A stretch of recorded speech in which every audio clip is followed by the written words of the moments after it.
솔직히 저희 아버지 생각하면 저는 되게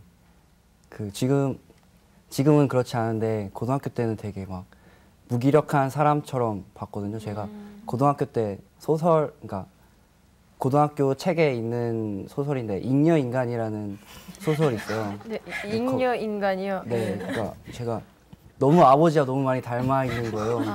네, 그런 거 보면서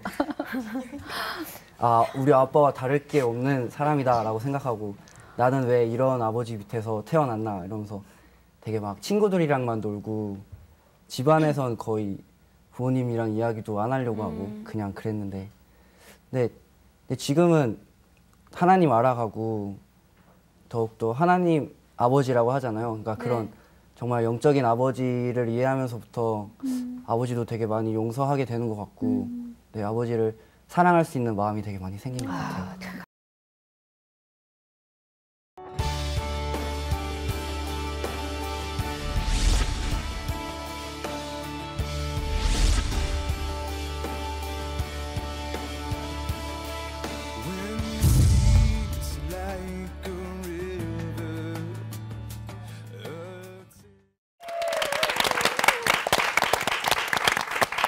안녕하세요. 청년독수리의 김형민 목사입니다.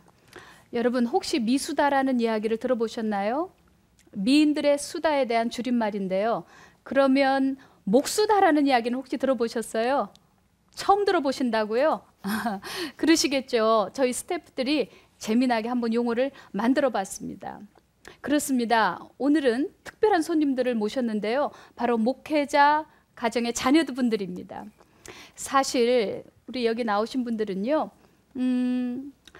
남들이 누려보지 못하는 영적 축복도 누리지만요, 또 유리집에 사는 것처럼 그렇게 늘 조심스럽고 또 한편으로는 누가 보나 하는 그런 긴장된 삶, 그래서 남들에게 딱 이렇게 다 설명할 수 없는 그런 어려움들이 있기도 합니다. 오늘 이렇게 5분의 목회자 자녀분들을 초청했는데요. 허심탄회하게 오늘 청년 독수리에서 풀어가고자 합니다. 오늘 나와주셔서 정말 반갑습니다. 안녕하세요. 안녕하세요. 그리고 우리 사랑스러운 정경미 씨 개그우먼도 나오셨는데요. 네, 반갑습니다. 사실 교회를 다닐 때마다 목사님 자녀분들이라면 굉장히 좀 부러웠어요. 왜냐하면 교회에서 온갖 시선을 다 봤거든요. 그리고 얼마나 또 사랑해 주시고 관심이 얼마나 맞으신지 굉장히 부러웠는데 목사님의 자녀로 사는 거 어떤가요? 네. 저 같은 경우는 일단 아버지가 목사님이시니까 술, 담배를 안 하시잖아요. 네. 그런 것도 너무 좋았어요. 그리고 이제는 교회를 좀 제대로 다녀보려고 하기 시작하다 보니까 주위에 언니 오빠들이나 친구들 중에서도 가족 구원을 위해서 되게 간절하게 기도하시는 분들을 볼 때 난 정말 축복받았구나 이런 생각을 많이 하게 되는 것 같아요. 저는 여기 있는 모든 분들이 다 그렇지만 엄마 뱃속에 있을 때부터 교회를 다니고 또 교회에서 자랐기 때문에 예수님을 떠날 수 없는 그 삶이 축복된 삶이 아닌가. 네, 맞아요. 그러네요. 네, 예은 씨는 또. 네. 저 같은 네. 경우에는 어려서부터 엄마 아빠가 무릎 꿇고 기도하는 거를 봤기 때문에 자연스럽게 저도 하나님 앞에 무릎 꿇는 법을 배웠고 또 많은 성도님들의 중보기도 속에서 진짜 많은 사랑을 받고 자란 것 같아요. 네. 우리 하영 형제. 저는 성도 한 분을 두고 아버지가 성경 공부를 하기 시작했는데 그분이 이제 술도 하시고 담배도 하시던 그런 분이었는데 이제 하나님을 조금씩 알아가고 그리고 하나님과 더욱더 깊은 관계를 맺어가면서 성가대도 하시고 그리고 하나님과 더욱더 알아가려는 그런 노력들 그런 것들을 보고 되게 많이 감동받았던 것 같아요. 네, 그렇군요. 지금 다 행복해 보이시는데요. 아마 자라오면서 내면에 나름대로 고민들은 다 있으셨을 것 같아요. 다른 사람들이 우리 목회자 자녀들에게 이러고 저러고 또 하는 이야기들도 있을 텐데요. 어떻습니까? 뭐라고 불리곤 했습니까? 저 같은 경우에는 그 아빠가 목사님이신데 저한테 너는 목사님 딸인데 왜 그래? 라고 막 그런 식의 말을 많이 하셔서 정말 저를 약간 막 틀 안에 가두고 옥죄는 듯한 그런. 맞아요. 저도 예은이가 말했듯이 막 목사님 딸이 어떻게 그래? 막 이렇게 말을 되게 많이 들었어요. 근데 솔직히 목사님 딸이라는 기준이 없잖아요. 그래가지고 앞으로 안 그럴게요. 그래서 그런 말이 되게 싫었던 것 같아요. 네. 그러셨구나. 네, 네. 우리 세나 씨는 또 어땠어요? 저는 제가 이제 사택에 살게 됐어요, 교회 안에서. 근데 이제 성도님들도 많이 뵙고 그러다 보니까 엄마 아빠의 얼굴에 먹칠을 해서는 안 된다는 그런 착한 마음에 제 자신을 좀 억압하고 그래서 많이 부담감을 느끼고 힘들었던 것 같아요. 사실 부모님은 소명을 받으셨지만 네. 자녀까지 소명을 받은 거는 아니잖아요. 그렇죠? 태어나 보니까 아버지가 목사님. 예. 어떤 경우는 왜 아버지가 목사여가지고 나는 왜 이런 가정에서 태어나고 이렇게 힘들게 하시지? 네. 그래서 부모님에 대한 그런 불평, 원망을 가지고 있는 사람도 종종 만나곤 해요. 그죠? 저는 사택에는 안 살았는데요. 네. 저 같은 경우는 아버지가 중학교 2학년 때까지 큰 교회에서 부목사님으로 계시다가 저희가 제주도에 저희 아버님이 네. 제주도에서 사역하시거든요. 지금요? 네, 지금요. 오. 고향이 아닌데 제주도에 네. 가서 사역을 하세요. 근데 이제 아예 맨 땅에 헤딩하다시피 이제 새로 중학교 2학년 때 개척을 아예 처음부터 시작을 하셨어요. 네.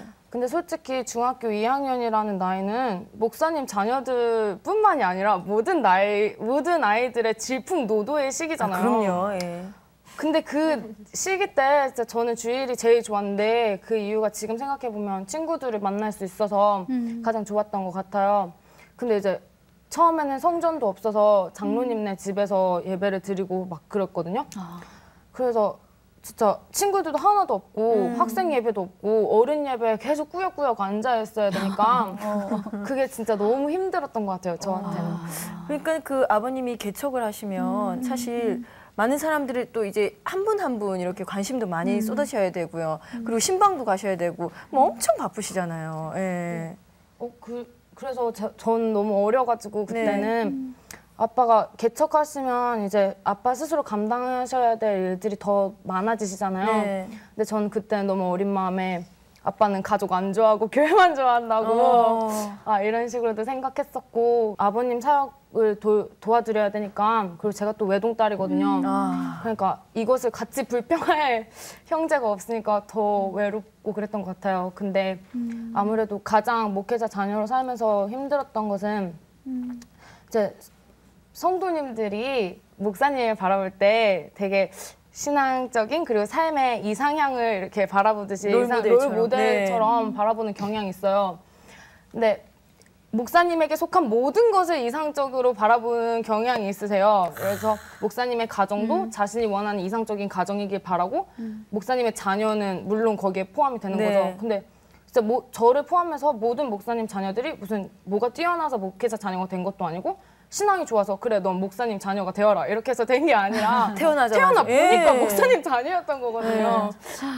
근데 진짜 특히나 또 개척교회에서 이제 활동 분야가 좁잖아요. 그리고 제주도는 더 좁아요. 시내 나가면 다 보여요, 사람이.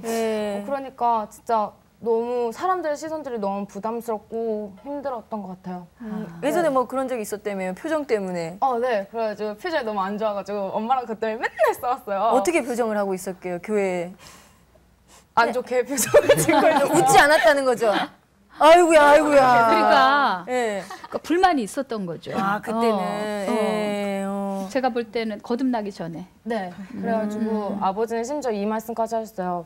너 다른 교회 가고 싶으면 가라고. 너 여기서 신앙생활 못하겠으면 그렇게 말씀하셨는데 저는 또 그때 너무 어려가지고 아빠가 잔머리 굴리는 줄 알았어요. 나 마음 약하게 해가지고 아무데도 못 가게 하려고. 근데 얼마 전에 얘기하니까 말씀 나눴는데 아버지가 진심이었다고 하시더라고요. 그래서 이제 대학 오면서 이제 이 교회 대학연합교회 추천해 주시면서 이제 다니게 되었는데 제가 변했어요. 지금 변한 거 같아요. 얼굴이 잘 웃네. 너무 잘 웃어요. 그래서 이제 요즘엔 아빠가 좀 적당히 다니라고 할렐루야. 그런 말 듣고 다녀요. 그래요. 재밌는 캐릭터예요. 너무 귀여워요. 그죠? 예. 이런 진통들이 아마 우리 비파 자매뿐만이 아니라 다른 분들에게도 좀 있을 거예요. 혜선 자매님? 저희 가정도 이제 제가 초등학교 2학년 때 이제 개척을 처음 시작하셨어요, 아버지가. 그래서 이제 개척하시는데 계속 이제 물질적인 어려움도 있고 그래서 근데 사실 지금 말하는 것도 되게 부담스러워서 아직까지 물질에 관련된 거는 아직 마음에 상처가 남아 있는 것 같아요. 그리고 이제 뭐 어렸을 때 친구들이 가족들이랑 여행을 다니잖아요. 근데 저희 아버지는 바쁘시고 사역하시느라 이제 가족 여행 같은 것도 잘 못 다니고 그러면 친구들 너무 부러운 거예요. 이제 얘기 들어보면 또 뭐 이제 또 사역하시면 성도님 한 분 한 분이 되게 소중하잖아요. 네. 그래서 이제 성도님의 자녀들이랑 놀다가 싸우기라도 하면 이제 아버지가 제 편을 들어주시는 게 아니라 그 성도님의 자녀를 편 들어주시면서 이제 저는 막 엄청 혼내실 때 진짜 그때는 엄청 마음이 아프고 상처를 많이 받았죠. 본인의 당신의 딸보다는 성도분들을 더 먼저 챙기는 거죠. 그래요. 네. 그럼 뭐 목회자로서 네. 뭐 누구나 할 거 없을 겁니다. 그렇습니다. 우리 혜선 자매님뿐만이 아니고요. 네. 그래요. 네. 좀 더 얘기 뭐 있으시면 해주세요. 또 뭐 되게 부러운 것도 많았는데 하고 싶은 거나 놀고 싶은 거 그런 것도 많이 못 하잖아요. 뭐 애들 이제 술 마시러 다니고 그러면 아이, 큰일 나죠. 네, 같이 가고 싶은데 뭐 그러니까- 뻥친 적도 있지만 솔직합니다. 아유, 네. 참 감사해. 이렇게 참 쉽지 않은 이야기인데 이렇게 아주 다 드러내서 이렇게 표현을 해주시니까 굉장히 고맙게 생각하고요. 사실 목회자 자녀들은 교회에 있는 모든 성도님들이 뭔가가 기대치가 있어요. 모범적이어야 된다는. 맞아요. 그러니까 사실은 그만한 신앙이 안 됨에도 불구하고 믿음 있는 척, 예? 신앙 좋은 척 그렇게 해야 된단 말이죠. 우리 이 부분에 대해서 좀 누가 이야기를 나눠주면 좋겠는데요. 예은 자매가 좀, 네. 저는 목회자 자녀다 보니까는 교회에서 되게 특별 대우를 해주세요. 그러니까 아버지가 목사님이다 보니까 아버지가 신실하시니까 저 또한 신실한 줄 알고 되게 저를 신실한 사람의 대우를 되게 해주세요. 그래서 저는 17년간 제가 정말 신앙이 좋고 뭐 그 신실한 사람인 줄 알고 살아왔어요. 정말 진실된 크리스찬이고 그래 목회자 자녀다 보니까 그 교회라는 상황이 너무 당연하게 여기다 보니까 저의 하나님에 대해서 생각할 시간이 적고 제 신앙으로 그러니까 독립하기가 부모님으로부터 독립하기가 되게 오랜 시간이 걸렸던 것 같은데 제가 이제 캐나다에 가게 되면서 네. 그 신앙적으로 독립할 기회가 생겼었어요. 그러니까 제가 이제 캐나다에서 처음 만났던 장로님 아들이 저의 친구였는데 제가 정말 좋아했던 친구이기 때문에 그 아이를 전도하고 싶었어요. 근데 그 아이는 장로님 아들인데 전도하고 싶었다. 교회를 안 다녔어요? 아니요, 안티크라이스트여서요. 네, 그래서 너무 마음이 안 좋아서 그 아이를 전도하고 싶어서 이제 저는 제가 신실한 크리스찬이었기 때문에 뭐든지 할 수 있다고 믿었길래 그 아이한테 갔어요. 그래서 이제 전도를 하려고 하는데 그 아이가 하는 말이 하나님은 죽었다고 하고 또 난해한 질문들을 막 저에게 막 하는데 그 질문을 듣다 보니까 정말 그 말이 맞는 것 같고 그 말에 오히려 제가 시험에 들게 된 거예요.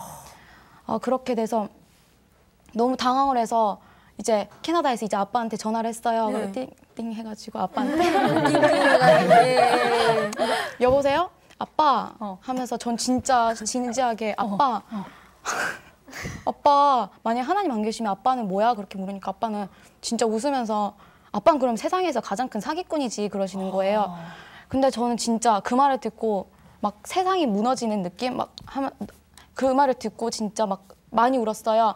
그래서 하나님은 계셔야 된다. 왜냐하면 우리 아빠가 사기꾼이 안 되려면은. 그래서 너무 슬픈 마음에 다시 엄마한테 컴퓨터를 켜서 이제 화상 채팅을 했어요.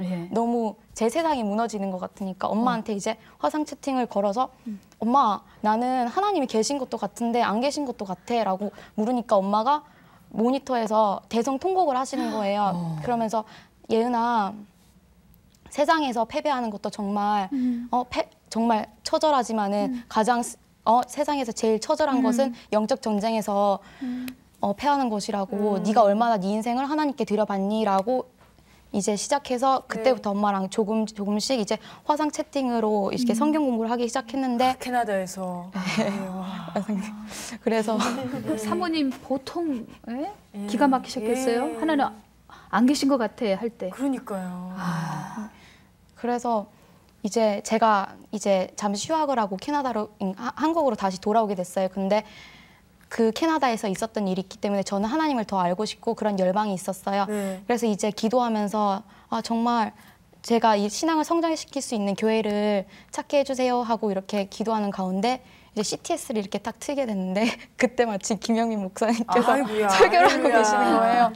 그래서 아 정말 저 교회다. 그리고 부모님한테 말씀드렸더니 부모님께서 오케이 하면서 이제 기도가 바뀌었어요. 그러니까 그러니까 엄마의 하나님, 아버지의 하나님을 믿었는데 그 엄마 아빠의 하나님이 아닌 나의 하나님을 만나게 해주고 나와 하나님과의 스토리를 쓸 수 있게 해달라고 이제 그렇게 기도하는 신앙으로 바뀌었습니다. 그래요. 박수 한번 해야 되겠어요.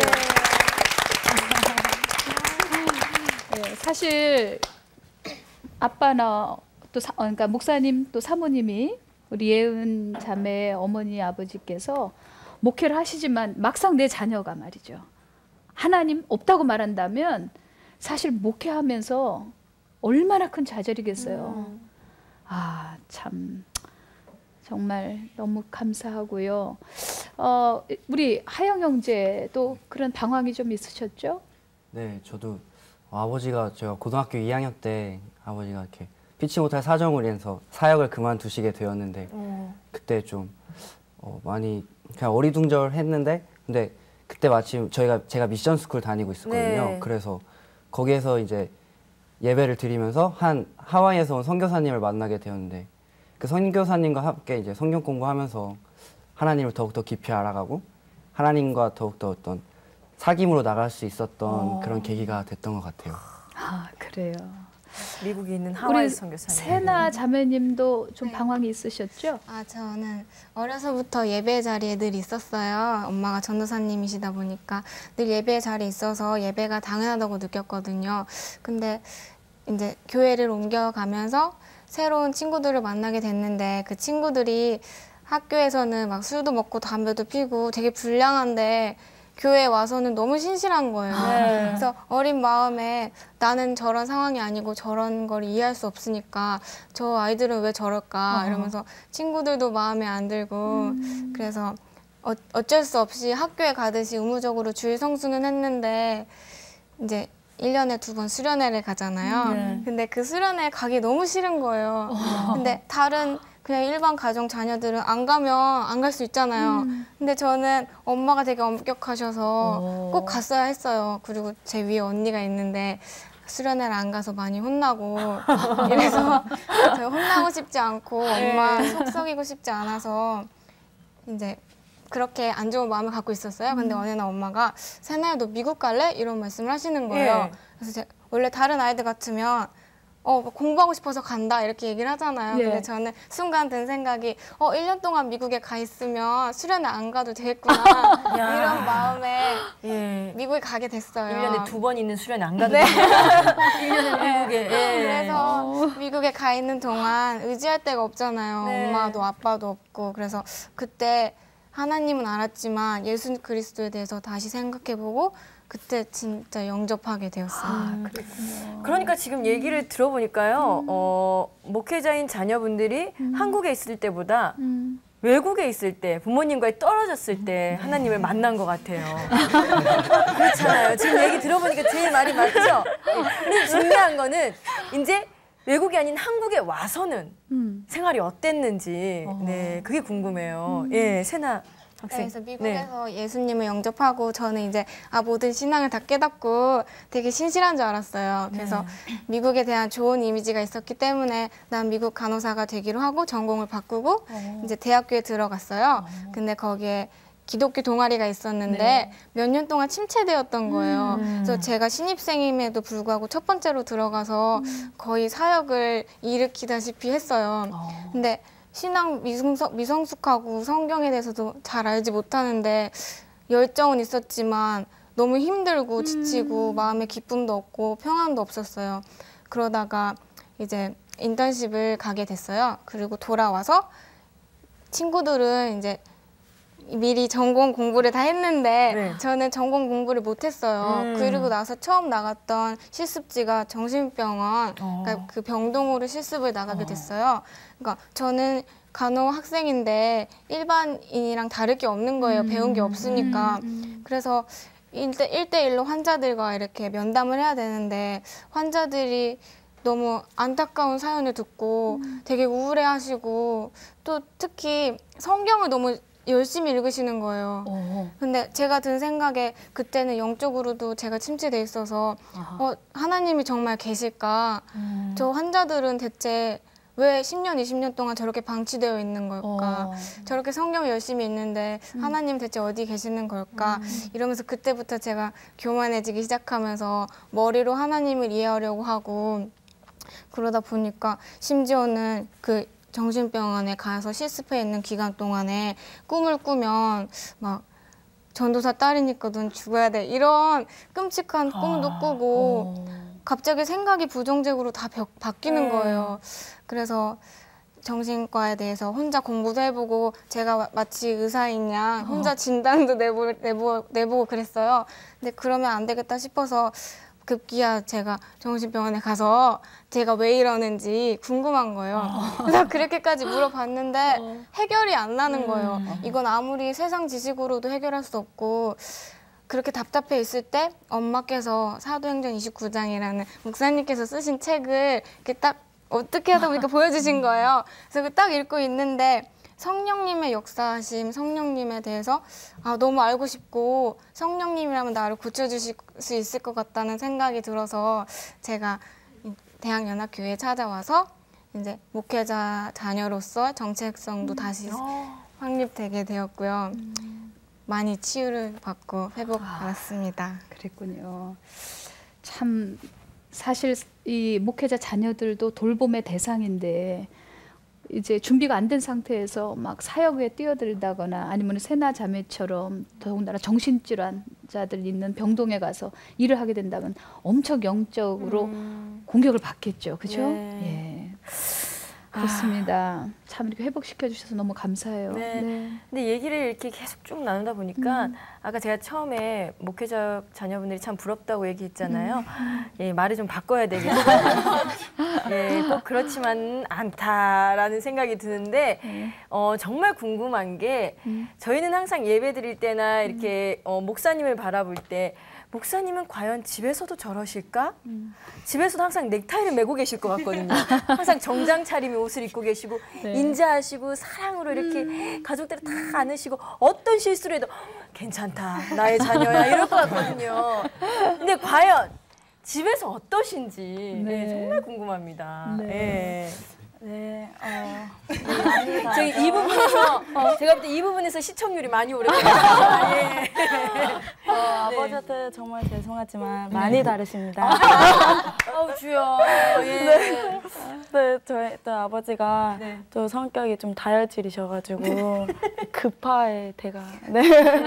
그래서 혹시라도 제가 만약에 잘못된 행동을 하면 또 급파를 내시고 그럴 때마다 저는 아버지 안에 계신 예수님은 어떤 분이신가 저의 신앙생활에 대해서 되게 혼란함을 가져다 주시고 또 이제 사역하시다 보니까 다른데 밖에 나가서는 되게 밝고 샤인한데 집에만 오시면 이제 막 지친 모습과 막 가족한테는 되게 소홀한 모습 네, 그런 모습. 사실 우리 지금 혜선자매가 아빠에 대해서 이렇게 아주 꼭 이렇게 얘기했지만 제가 이 아빠 알거든요. 굉장히 훌륭하세요. 그러니까 아니 그러면 혜선이 어떻게 됩니까? 예, 지금 아버님 보고 계신데. 그러니까 가까이서 볼 때 또 뭐 어떻게 신이 아니잖아요. 그럼요. 네. 그러니까 그런 부분에 있어서 우리 자녀들이 좀 아빠 엄마 이해해야 돼요. 저도 집에 가면 아무 말 안 해요. 웃기지도 않아요. 그냥 가만히 이러고 있거든요. 예, 똑같은 거예요. 예. 또 다른 자매님들은 또. 말하고 싶네요. 아이 네. 죄송해요. 근데 저희 아빠도 좀 욱하세요. 네. 근데 저희 아빠가 좀 몸이 편찮으셨었어요. 네. 그래서 건강이 되게 약하신데 이제 저는 옛날엔 몰랐어요. 설교를 하면 그렇게 많은 영적 공격을 받는지도 몰랐고 그러니까 세상에 나가서 한 30분 연설하는 게 설교 30분 하는 거랑 별로 다를 게 없다고 그렇게 생각했었거든요.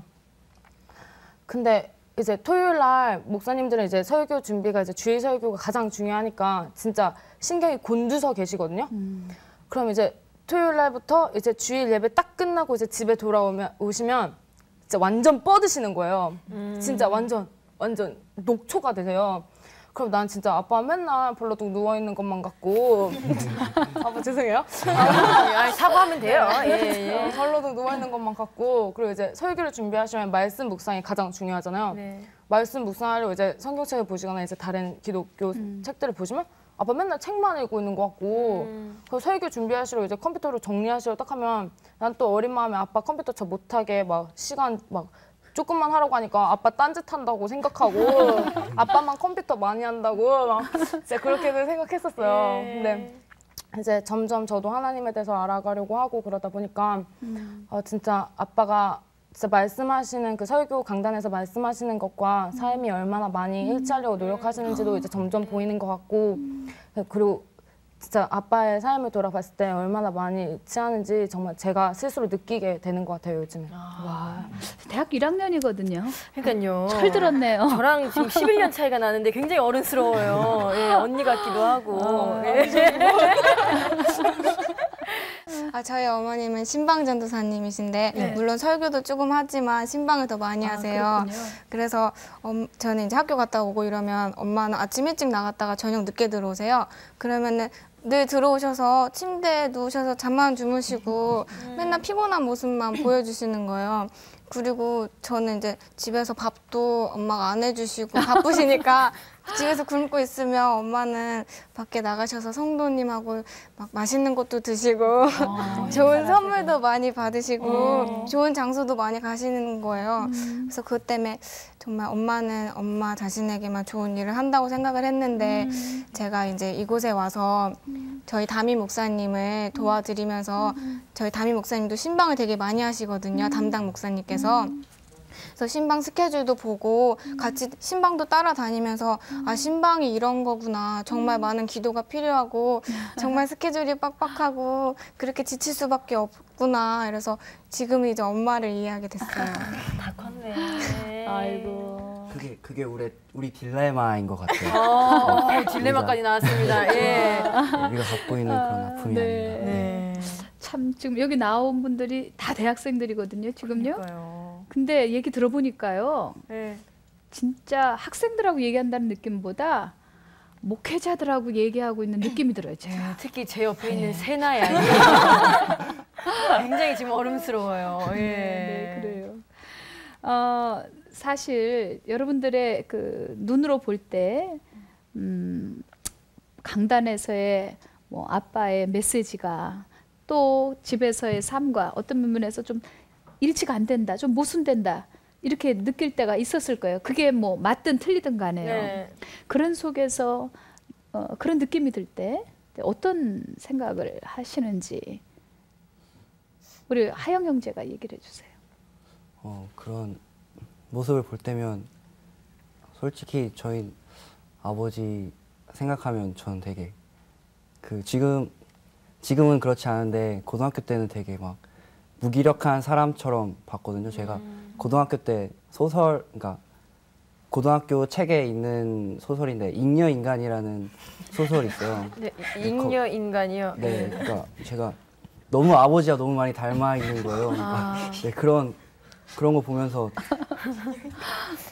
우리 아빠와 다를 게 없는 사람이다라고 생각하고 나는 왜 이런 아버지 밑에서 태어났나 이러면서 되게 막 친구들이랑만 놀고 집안에선 거의 부모님이랑 이야기도 안 하려고 하고 그냥 그랬는데 근데 지금은 하나님 알아가고 더욱더 하나님 아버지라고 하잖아요. 그러니까 그런 정말 영적인 아버지를 이해하면서부터 아버지도 되게 많이 용서하게 되는 것 같고 네, 아버지를 사랑할 수 있는 마음이 되게 많이 생긴 것 같아요. 참 감사해요.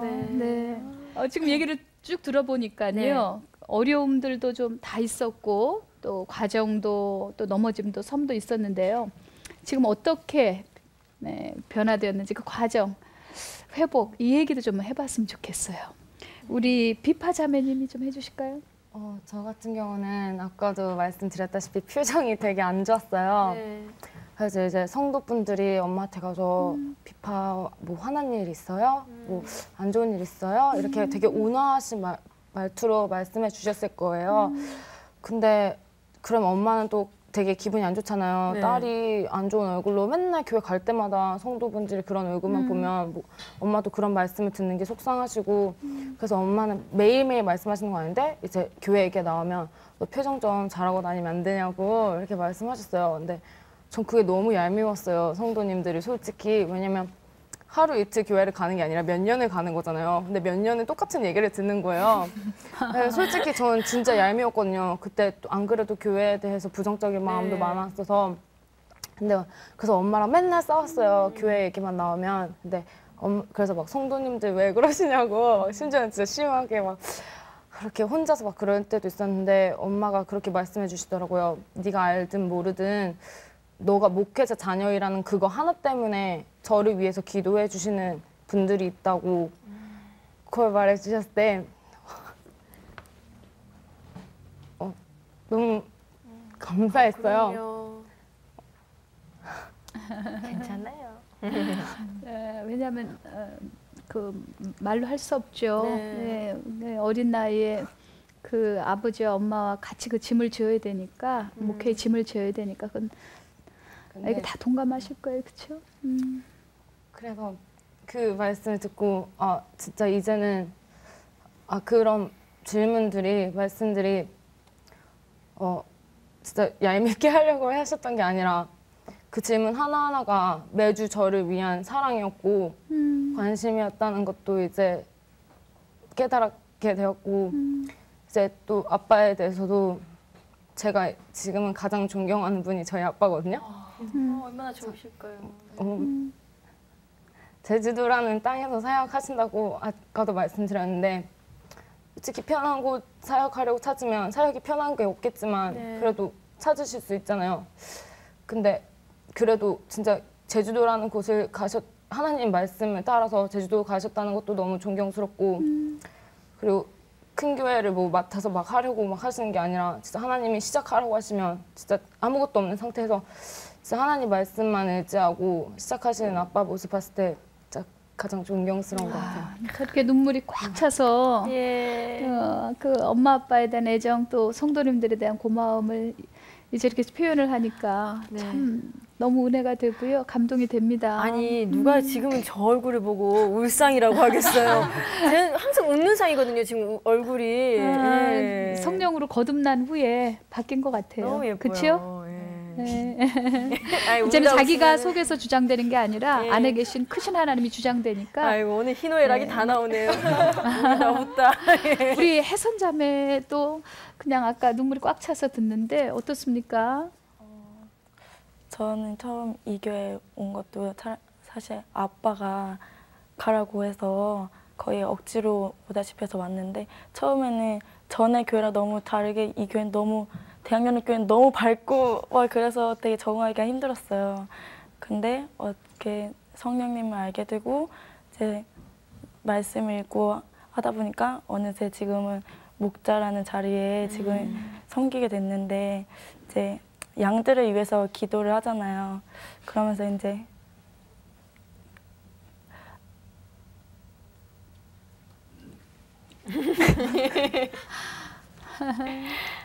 우리 박수 한번 해요. 좀 아버지가 개척하셨을 때 왜 그렇게 열심히 기도하시고 한 영혼을 왜 그렇게 소중하게 대하셨는지 지금은 조금 이해가 되고 아마 또 이제 아버지가 지금도 영혼을 살리는 그런 전도에는 지금도 엄청 열심히 하세요. 그런 부분에서 진짜 제가 많은 도전을 받고 있고 또 이제 영혼들을 케어하는 데 있어서 제가 아버지한테 정말 많은 거를 배웠던 것 같아요. 그러니까 목자하면서 아버지 마음을 이해하게 되었다. 네. 이제는 목회 현장에서 양들을 돌보다 보니까 아버지가 왜 그렇게 하셨는지 너무 죄송하기도 하고 그동안 이해 못했던 것 다 목자 돼야 됩니다. 우리 목소리다. 그래야 목사님들도 이해하게 되고 네. 또 자녀들은 아버지도 어머니도 이해하게 되는 것 같아요. 옆에 계신 우리 세나자매도 네. 감동이 되시죠? 네, 저는 일단 제가 지금은 전도사님 딸이란 게 너무 좋고 감사하고 제 앞으로 쌓여진 그 기도가 지금 이제 발이? 그러니까 지금 나타나고 있는 것 같아서 너무 감사해요. 원래 제가 엄마에 대해서 그러니까 믿음이 좋을 때는 엄마가 너무 좋고 막 너무 사랑하고 전도사님인 게 너무 자랑스러운데 제가 아까 말씀했다시피 힘들 때 정말 하나님을 엄마하고 하나님에 대해서 정말 악감정을 품고 있었을 때 엄마는 끝까지 저를 위해서 새벽 제단 쌓으시고 정말 열심히 기도해 주셨어요. 근데 그 당시에도 저는 그게 저를 통제한다고 생각했고 저를 못 살게 군다고 생각을 했거든요. 근데 지금 성령님을 영접하고 그러다 보니까 그 엄마의 사랑이 내가 아무리 속을 썩이고 내가 아무리 힘들게 하고 내가 아무리 엄마 못을 가슴에 못을 박아도 그럼에도 불구하고 조건 없이 사랑해 주시는 그 사랑이 하나님의 사랑을 닮은 거예요. 그래서 엄마를 통해서 하나님의 사랑을 보게 되어서 지금은 엄마가 너무 좋고 다시 너무 사랑해요. 네. 이제 성령 체험한 이후에 이제는 엄마 마음을 더 깊이 이해하게 되었다. 네. 그런 얘기 같아요. 하연 동생 얘기 한번 아, 들어볼까요? 그래요. 네. 저는 네, 잉여인간 다음에 어떤 말씀이세요? 네. 저는 아직 전 영적인 사춘기인 것 같아요. 네. 저는 항상 이렇게 생각할 때가 되게 많은데 하나님과 항상 이렇게 대화하려고 하고 하나님과 이렇게 항상 붙어 있으려고 하다 보면 막 이렇게 가끔씩 이야기가 들리지 않을 때도 있고 그렇잖아요. 그런 거 보면서 또 막 화내고 그러면 꼭 내가 어떻게 보면 여자친구 같기도 하고 하나님의 여자친구 같기도 하고 그런 생각 되게 많이 들거든요. 그래서 왜 대답 안 해주는지 그런 여자친구가 대답을 잘 안 마치 하시나요? 아니요 마치 여자친구가 문자 보내면 이렇게 제가 답장 안 해주듯이 그런 느낌 되게 많이 받은 거예요. 그래갖고 그러니까 근데 그렇게 대답 안 하시는 하나님임에도 불구하고 이렇게 제 삶 속에서 은연중에 이렇게 되게 마치 그 나은 향이 되게 은은하게 온 방을 채우잖아요. 그런 것처럼 제 삶 속에서 은은하게 응답해 주시는 하나님 보면서 되게 이렇게 조금씩 그 향에 젖어가는 그런 저의 모습인 것 같아요. 네. 말씀을 너무 잘 지금 기억나는 거는 여자친구, 잉여인간, 난향 예, 이런 거 말씀 잘하시네요. 예. 우리 예은 자매는? 저는 울지 않고 말할게요. 네. 저는 제 인생을 돌아봤을 때요. 별로 살지 않은 인생이지만은 정말 사랑과 축복으로 가득 찼었다고 말하고 싶어요. 왜냐면은 그러니까 이거를 비유적으로 표현하자면 이게 인생이란 길을 이렇게 제가 이렇게 걷고 있잖아요. 그러면은 다른 사람들은 막 돌도 날라오고 막 우박도 내리고 막 천둥도 치고 그래요. 근데 저는 누가 옆에서 우산 씌워주는 것처럼 보호막 씌워주듯이 이렇게 가면서 좋은 사람들만 만나고 좋은 환경 속에서 정말 그런 경험들이 정말 많거든요. 근데 그게 중보기도의 힘이 아니었던가 생각이 들어요. 엄마 아빠의 중보기도 그리고 많은 성도님들의 중보기도 그 중보기도 때문이었다고 생각하고 또 그 제가 이렇게 가는 부모님을 통해서 저는 정말 많은 신앙적인 롤모델을 많이 만났거든요. 김중근 목사님이라든지 아니면 김수지 총장님이라든지 정말 제 인생에서 신앙적인 롤모델을 너무 많이 만났고 좋은 분들을 정말 너무 만났기 때문에 진짜 저는 그거 생각할 때 정말 너무 감사하고 하나님께 네, 정말 감사드려요. 감사해요. 네. 정말 어느 때보다 이번 청년 독수리 목회자 자녀들 초청해서 대담을 이렇게 대화를 하다 보니까 참 뭉클뭉클하고요. 네. 목사님들에 대해서 그 가정에 대해서 더 깊이 이해할 수 있는 좋은 계기가 되는 것 같아요.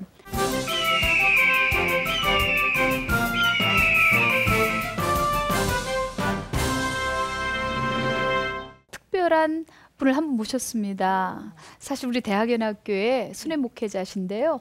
오늘 나오신 이 목회자 자녀 그룹들을 따로 이렇게 지도하시는 분입니다.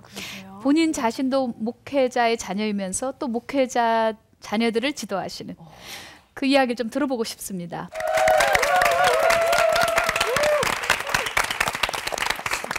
안녕하세요, 김영곤 목사님. 네, 안녕하세요, 목사님. 되게 쑥스럽네요. 예, 우리 좋은 얘기 좀 나눠주시죠. 어렸을 때 서원했던 아들이었어요. 또 저희 아버지는 처음부터 목사님이 아니셨고 약국을 운영하셨어요. 제법 옛날 그 당시에 약국은 은행원보다 훨씬 좋았거든요. 그러다 갑자기 아버님이 빚 보증을 써신 것이 잘못돼서 하루아침에 다 망하게 됐어요. 그러다 우여곡절 끝에 다시 만났는데 아버님이 돈을 버시는 게 아니라 갑자기 목회자가 되시겠다는 거였어요. 좀 당황스러웠지만 제가 이제까지 주일학교에서 배웠던 하나님, 좋으신 하나님이니까 우리 집도 곧 부유해질 것이고 좋아질 것이라는 생각이 있었어요. 근데 그거는 기대였고 1년, 2년이 지나면서 그 기대가 굉장히 무너졌던 것을 느꼈어요. 더더구나 또 제 아버지에 대한 그런 생각을 들어서 저도 목회자가 돼야 되는데 전능하신 하나님 뭐 이런 노래를 부른다 그러면 하나님은 전능하신데 거기다 꼭 뭐가 옵셔널하게 붙여야 되는 건 돈은 아니고 뭐 이런 제 하나님이었어요. 늘 강단에 올라가서 신학교 1학년 때부터 3년 동안 강단에서 10시부터 11시까지 기도했던 기도가 기도라기보다는 그냥 울부짖음이었는데요. 하나님 당신이 살아계시면 날 좀 바꿔보십시오. 하나님 당신이 살아있으면 내게 보여주십시오. 이게 제 기도였던 것 같아요. 수많은 시간이 지난 이후에 하나님께서 저를 또 만나주셨고 또 그런 간증들이 제게 있게 되었어요. 근데 이제 아까 얘기를 또 들으면서 제가 목회자 자녀로서 가장 힘든 부분과 어려웠던 부분, 하나님을 만나기 어려웠던 것은 뭐냐면 병원 원장 이런 얘기가 있던데 병원 원장 아들님들이 의사들을 별로 그렇게 특별하게 여기지 않는 거예요. 마찬가지로 저도 목회자의 자녀로 지내면서 또 신학교에 있으면서 권위라든가 이런 거에 대해서 되게 무시하게 됐던 것 같아요.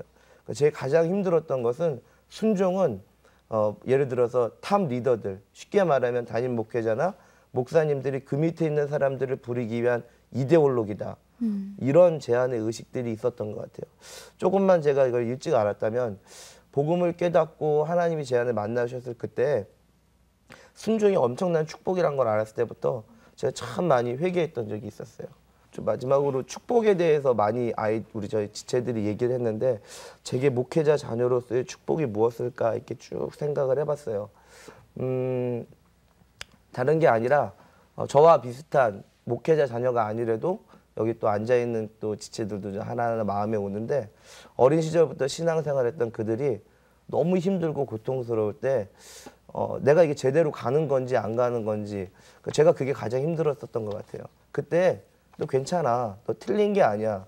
제 선배 중에 하나가 저보다 먼저 이 아픔을 겪고 제가 극복한 선배가 너 잘못한 게 아니야. 너 그럴 수 있어 라고 한마디만 해줬다면 제가 굉장히 좋았을 것 같아요. 그리고 마찬가지로 제가 가장 생각하는 축복은 그런 또 다른 저의 제자들, 후배들에게 괜찮아. 그때 걔들이 당신이 뭔데 그래요? 그러면 제 얘기를 쭉 나누어주고 내가 지나 보니까 그러니까 현재형이 아니라 지나 보니까 축복이었고 그 괜찮은 거야 라고 말할 수 있는 또 뭐 상처 입은 치유자라고 할 수 있을까요? 그런 것이 제 안에 가장 큰 축복인 것 같습니다. 네. 우리 김영곤 목사님 정말 진짜 눈물로 들을 수밖에 없는 그런 고백인데요. 한국 지역 복음화 협의회에서요 조사를 좀 해봤는데요. 그 목회자 자녀들이 아버지의 대를 이어서 목회자가 되겠다는 그 퍼센트가 61.3%입니다. 그리고 15% 정도가 목회자의 길을 가겠다 이렇게 했습니다. 그런데 그러면 왜 부모의 대를 이어서 목회자가 되지 않겠느냐 했더니 첫 번째가 성도와의 관계, 그리고 두 번째가 생활고. 참 아픈 얘기예요. 그리고 또 조사를 해보니까 전임 목회자의 자녀가 부교역자의 자녀보다 더 많은 고통을 실제적으로 느끼고 있다. 이런 통계도 나왔습니다. 저는요. 이 통계를 보면서 뭔가 우리 목회자 자녀들에게 돌봄이 필요하겠다. 좀 그 전환이 필요하겠다 그런 생각이 들었습니다. 물론 우리 교우님들의 인식도요 좀 달리해야 됩니다. 목회자의 자녀들이 목회자가 아니거든요. 아이일 뿐이거든요. 그래서 좀 그런 인식도 필요하겠고요. 그리고 또 목회자 가정 안에서도 뭔가 새로운 좀 변화가 좀 일어났으면 좋겠다는 생각이 들었습니다. 그 첫 번째가 뭐냐면 자녀들이 목회 희생양이 돼서는 안 되겠다는 겁니다. 특별히 목회자들의 자녀들 중에서 이런 얘기를 종종 합니다. 내 평생에 목회자는 있었지만 우리 가정에 아버지는 없었다. 아버지는 없었다. 얼마 전에 큰 대형교회 어떤 목사님이 소천하시고 그 아들도 그 장례식 때 그렇게 얘기했던 것이 기억이 납니다. 사실 저희 남편 목사님도 목회자 아들이거든요. 근데 예전에 그런 얘기 했었거든요. 그래서 특별히 우리 그 가정에서 말입니다. 그런 좀 변화가 일어났으면 좋겠고요. 두 번째로는요. 이 자녀들이 교회 안에서 굉장히 스트레스를 많이 받습니다. 사실은요. 그래서 가정에서도 부부 사이가 안 좋으면 엄청 상처를 받습니다. 물론 일반적인 가정에서도 부부가 사이 안 좋으면 자녀들이 아파요. 그런데 목회자 가정에서는 더 깊은 상처를 받습니다. 그래서 좀 부모님들이 다시 말하면 목사님들과 사모님들이 자녀들에게 좀 좋은 모습 그리고 화목한 가정을 이루기 위해서 좀 노력이 필요할 것 같아요. 사실 한국의 문화는 유교 문화에 굉장히 영향을 많이 받습니다. 다시 말하면 가족 중심이 아니라 가문 중심입니다. 그래서 더 큰 것을 위해서는 교회를 위해서는 얼마든지 가족을 자녀들을 희생시킬 수 있다. 사실은 그건 성경에서 나왔다는 것보다는 어떤 면에서 유교적인 그런 가치에서 나온 부분도 없지 않아 있습니다. 세 번째로는요. 자녀들의 이야기를 좀 잘 들어주면 돌아옵니다. 그런데 평상시는 대화를 잘 들어주지도 않으면서 조금 뭔가 부족하면 하나님 기뻐하지 않으셔. 너 그렇게 하면 하나님 기뻐 안 하셔. 이렇게 하다 보면 어려서부터 하나님에 대한 잘못된 불신 인식이 들어오다 보면 신앙 자체를 버리게 되죠. 저는 우리 자녀들, 목회자의 자녀들 정말 청년 독수리라고 생각이 듭니다. 우리가 바른 양육 그리고 돌봄이 있다면요. 미국의 후주라고요. 매년 어떤 각 분야에서 아주 훌륭한 성과를 이룬 사람들에게 상을 줍니다. 그런데 1등이요. 통계로 나왔는데 1등이 바로 선교사 자녀들이에요. 놀랍죠? 2등이 목사님들 자녀들이에요. 다시 말하면 미국을 움직이는 그런 지도자들이죠. 세 번째가 사무직 그리고 네 번째가 기능직 자녀들이라고 그렇게 들었습니다. 저는 우리 목사님들 자녀들 분들에게 도전합니다. 여러분들 큰 축복 아래 있습니다.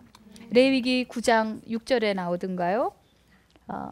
아론의 자녀들에게 그리고 아론에게 하나님께서 그렇게 말씀하셨죠. 나의 영광이 너희들에게 나타나리라. 이미 여러분들은 그 가정에서 태어날 때부터 하나님의 영광이 또 하나님의 축복이 흘러가고 있는 것입니다. 오늘 청년 독수리 여기까지 마감하겠습니다.